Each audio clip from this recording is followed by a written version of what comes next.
Bismillahirrahmanirrahim. Assalamualaikum warahmatullahi wabarakatuh. Saya Ari Marliah, mahasiswa Pascasarjana Teknologi Pendidikan Universitas Ibnu Khaldun Bogor. Di sini saya akan mereview sebuah jurnal dari University of South Africa, tulisan dari Antonia McKenna yang berjudul Building Post-COVID Response Expertise to Transform Education System, atau membangun keahlian respon pasca COVID untuk mengubah sistem pendidikan. Di sini saya akan coba menjelaskan maksud dan tujuan dari Antonia McKenna dalam tulisannya yang berjudul Building Post-COVID Response Expertise to Transformation Education System untuk memperkenalkan teori chaos sebagai sarana untuk beradaptasi dengan gangguan krisis apapun yang ditawarkannya, refleksi praktis melalui jendela filosofis yang beralih dari mengidentifikasi pola dalam krisis ke menciptakan bentuk baru untuk menciptakan tatanan, dan berikutnya adalah untuk menjelaskan hubungan antara praktik reflektif dan penelitian kasus diskusi tentang gagasan seputar siklus reflektif adaptif yang disarankan sebagai model respon pandemi. Dampak COVID-19 telah menimbulkan rasa kekacauan yang semakin besar dalam sistem pendidikan dan telah sangat mengganggu kemajuan akademik di seluruh dunia dengan memaksa lembaga pendidikan untuk mengadopsi desain ulang sistem pengajaran dan pembelajaran yang cepat. Di antara banyak tantangan yang diilhami COVID yang dihadapi lembaga pendidikan adalah bagaimana memastikan kelangsungan hidup, kesiapan, dan pertumbuhan setelah pandemi. Pendidikan setelah pandemi tidak akan menjadi bisnis seperti biasa lagi. Penyebaran virus COVID-19 dan penutupan banyak lembaga pendidikan selanjutnya sangat mengganggu kemajuan akademis di seluruh dunia. Oleh karena itu, terlihat perjuangan menuju kelangsungan hidup yang terkuat di lembaga pendidikan dalam upaya mereka untuk beradaptasi dengan keadaan kebingungan yang berubah saat ini. Saat ini, pendorong perubahan yang mengganggu dalam sistem pendidikan tidak lagi jelas dan terdefinisi dengan baik. Seringkali mengarah pada kebutuhan akan tanggapan yang tidak terencana dan tidak terorganisir terhadap perubahan. Misalnya, banyak universitas menghadapi kekurangan infrastruktur kronis untuk menyampaikan sumber daya e-learning dan kurangnya kesiapan di antara siswa dan staf.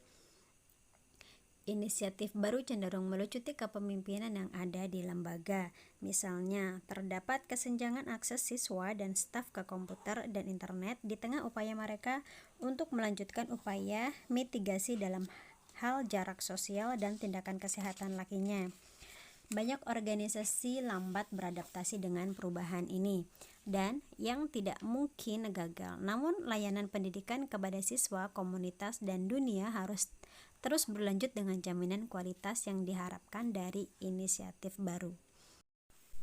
Tantangan utama yang dihadapi lembaga internasional, antar pemerintah dan pendidikan dan lainnya yang terinspirasi dari pandemi COVID-19 menurut Zizela adalah bagaimana memperlambat dan menghentikan penyebaran pandemi, bagaimana cara terbaik untuk mengurangi efek ekstensif dan merusak dari pandemi dalam jangka pendek, dan bagaimana memastikan kelangsungan hidup dan pertumbuhan setelah pandemi. Teori chaos atau kekacauan. Chaos menunjukkan ketidakberaturan, kekacauan, keacakan, atau kebetulan, yaitu gerakan acak tanpa tujuan, kegunaan, atau prinsip tertentu. Teori chaos yaitu suatu teori yang berkaitan dengan proses alam yang nampaknya kacau, acak, dan tidak linear, atau sistem yang tidak dapat diprediksi berdasarkan kondisi awal. Seperti yang dikemukakan Dani bahwa teori chaos adalah teori yang menjelaskan gerakan atau dinamika yang kompleks dan tidak terduga dari sebuah sistem yang tergantung dari kondisi awalnya. Mengingat sulit untuk melakukan prediksi dan karakter penularan COVID-19 yang sangat acak ini, maka dapat digunakan pendekatan chaos teori yang ditemukan oleh Edward Lorenz. Edward Lorenz menggunakan teori chaos untuk menerangkan pola pergerakan tornado di Texas, USA. Chaos teori adalah cabang matematik yang sangat fokus terhadap situasi acak yang terjadi pada suatu sistem dan sangat susah diprediksi karena karakternya yang sangat tidak teratur. Bera pertama kali menunjukkan bahwa teori chaos memang menawarkan jawaban atas tantangan saat ini dalam pendidikan. Dia kemudian melanjutkan dengan mengatakan, jika sistem pendidikan dikontekstualisasikan untuk mengatasi masalah dan masalah yang dihadapi masyarakat pada titik waktu tertentu, maka teori itu berguna.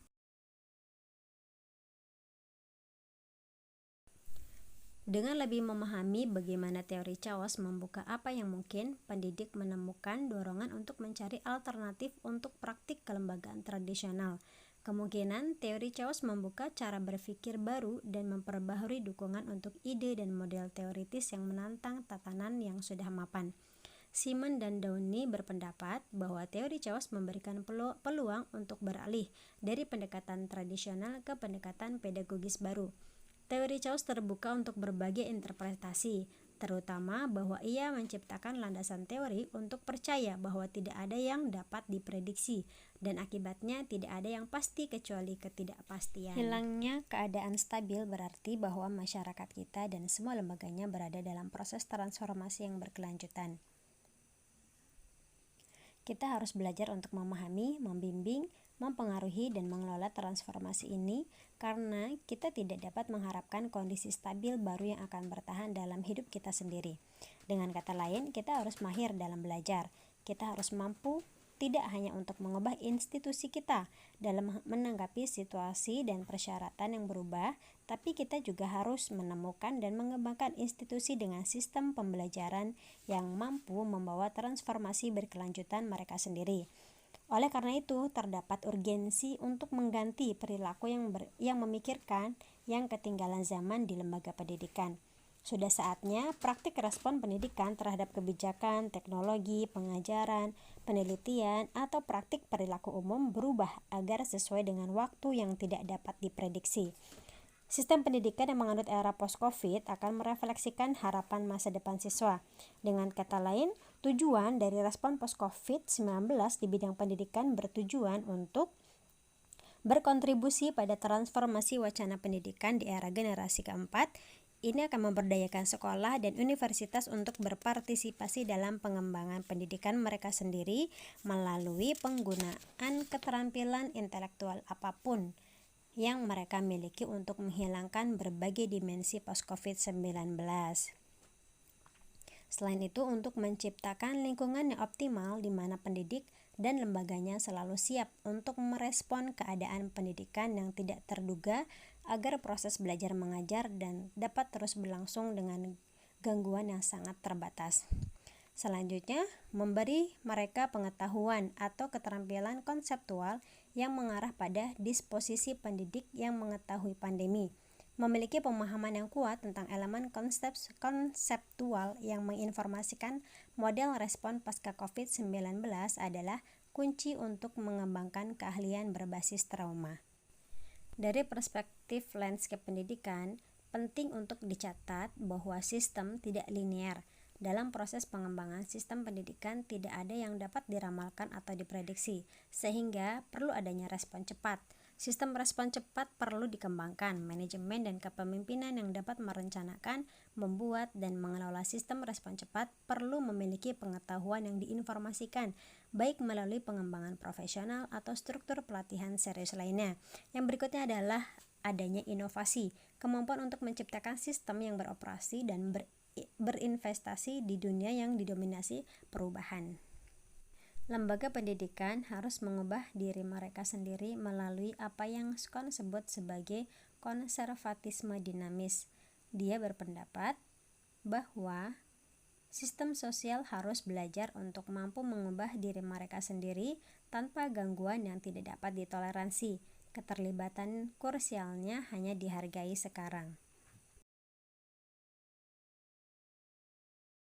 Teori reflektif praktisi dan metode penelitian kasus diskusi dipilih sebagai wahana untuk mendorong ide di balik model reflektif adaptif karena mereka mencakup semua aspek pengaturan pendidikan dan lintasan pembelajaran COVID-19 dan pasca COVID.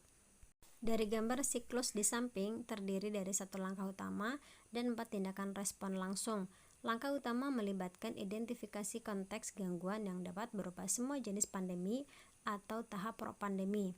Ini diikuti dengan mengidentifikasi dengan jelas gangguan pendidikan dan kemudian menyebutkan tujuan umumnya. Tahap selanjutnya adalah dengan cepat mengambil keputusan dan rencana tindakan yang harus ditentukan dengan jelas secara bertahap. Ini diikuti dengan menerapkan tindakan dengan cepat dan kemudian menilai dan mengevaluasi pada langkah berikutnya untuk melihat apakah tindakan tersebut layak. Siklus terhubung kembali ke konteks situasi. Siklus penelitian adaptasi ARC didasarkan pada 3 kerangka teoritis: teori praktisi dan reflektif, dan penelitian kasus diskusi. Siklus reflektif adaptif terdiri dari akumulasi 2 ide yang terkait erat yang terdiri dari penelitian dan refleksi. Siklus adalah pemecahan masalah. Untuk memecahkan masalah, seseorang perlu melakukan refleksi, dan ia perlu segera melakukan refleksi. Donald Scott memberikan kontribusi yang luar biasa untuk pemahaman kita tentang konteks COVID-19 dan era pasca COVID melalui teori dan praktiknya. Itu adalah pemikiran inovatifnya tentang refleksi dalam tindakan, dalam mengembangkan praktik reflektif dalam sistem pendidikan, organisasi, dan komunikasi di mana model respon adaptif dibangun. Teori praktisi reflektif menurut Smith adalah ide-ide utama yang memungkinkan perkembangan respon dan pergerakan dalam situasi apapun. Aristoteles menggarisbawahi perlunya hal-hal yang dipikirkan karena setiap kasus adalah unik dalam filosofi hidup yang jelas, antara teknis, produktif, dan praktis. Tindakan refleksi pada tindakan memungkinkan kita untuk menanggapi keadaan yang tidak bisa untuk mengembangkan serangkaian pertanyaan dan gagasan tentang kegiatan dan praktik kita. Dalam praksis, tidak ada pengetahuan sebelumnya tentang cara yang benar untuk mewujudkan tujuan dalam situasi tertentu. Untuk tujuan itu hanya ditentukan dalam musyawarah tentang cara yang cepat untuk suatu situasi. Saat kita memikirkan tentang apa yang ingin kita capai, kita mengubah cara kita mencapainya. Saat kita memikirkan tentang cara kita melakukan sesuatu, kita mengubah apa yang mungkin kita tuju. Ada interaksi terus-menerus antara tujuan dan sarana. Model Adaptation Reflective Cycle atau ARC terdiri dari proses siklus penelitian, pengembangan yang mengambil wawasan dari model refleksi praktisi reflektif dalam tindakan. Siklus tersebut mengarah pada efek kumulatif dari langkah-langkah kecil yang segera, di mana eksperimen pengajaran memberikan umpan maju untuk yang berikutnya. Eksperimen pemikiran dan eksperimen pengajaran. Frondental 1991. Siklus harus diulang sebanyak yang diperlukan untuk menyesuaikan dengan situasi yang berubah dalam pandemi.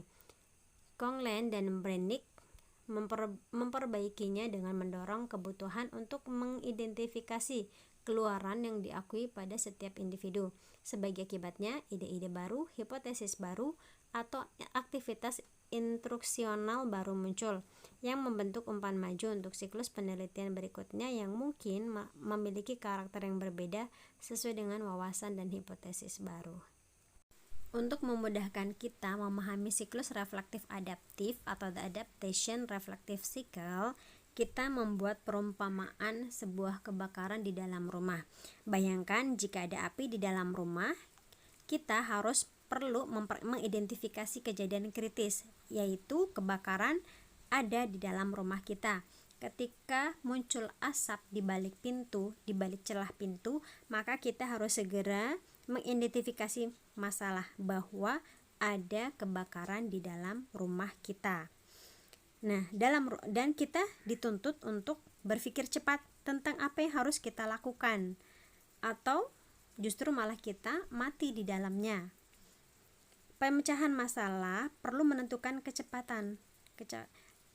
Kita dituntut untuk cepat memikirkan langkah apa yang harus kita lakukan, karena itu menentukan langkah atau siklus kita berikutnya.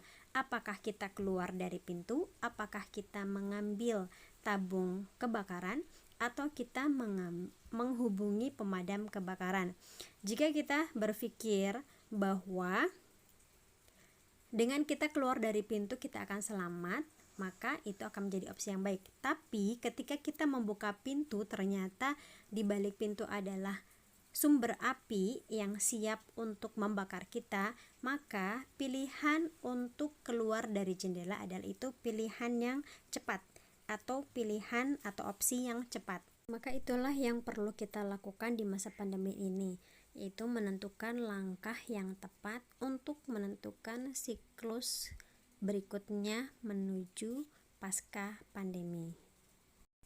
Ketika mekanisme respon pendidikan dilakukan secara efektif, itu mengarah pada pengambilan keputusan yang lebih baik dan peningkatan layanan akademik dan administrasi. Melalui kekacauan, kita menghadapi kemungkinan tak terbatas dari mana kita dapat menciptakan solusi untuk tantangan global, nasional, dan regional. Model The Adaptation Reflective Cycle adalah praktik terbaik model respon pasca COVID yang pada dasarnya merupakan pendekatan pengambilan keputusan dan pemecahan masalah yang cepat. Demikian pemaparan yang bisa saya pahami dari jurnal Building Post-COVID Response Expertise to Transformation Education System karya Antonia Makina. Semoga menjadi tambahan ilmu untuk kita. Mohon maaf jika banyak kesalahan dan terima kasih atas perhatiannya. Wassalamualaikum warahmatullahi wabarakatuh.